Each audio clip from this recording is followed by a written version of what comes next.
నేనైతే చాలా థ్యాంక్స్ అండి నా సబ్స్క్రైబర్స్ అందరికి. నేనైతే 100 సబ్స్క్రైబర్స్ అయిందండి. అందుకనే నేను ఈ వీడియో చేస్తున్నానండి. మీకు ఎన్నో కృతజ్ఞతలండి.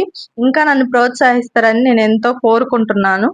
ఇప్పుడు నా ఛానల్ అయితే ఓపెన్ చేస్తాను చూడండి టీవీలో అయితే. ఇదైతే నా ఛానల్ అండి, ఒంగోలు ఫ్యామిలీ. ఇప్పుడైతే 2 మెంబర్స్ అయితే పెరిగారండి. నేను చేసేదైతే ఫుడ్ వీడియోస్ అండి. ఫుడ్ వీడియోస్ అండి. నేనైతే ఈ మధ్యనే స్టార్ట్ చేశాను. మీరు నన్ను సపోర్ట్ చేస్తారని నేను అనుకుంటున్నాను. చూడండి, ఇదైతే డే 4 అండి. ఈరోజు చేశాను. ఇదైతే డే 3 అండి. చూడండి, మీరైతే నన్ను సపోర్ట్ చేస్తారని అయితే అనుకుంటున్నాను. అయితే చాలా థ్యాంక్స్ అండి. నాకైతే 100 సబ్స్క్రైబర్స్ అయ్యారు. ఇంకా ప్రోత్సహించి ఇంకా ఎక్కువ సబ్స్క్రైబర్స్ పెరుగుతారని అయితే అనుకుంటున్నాను. Okay friends, thank you all.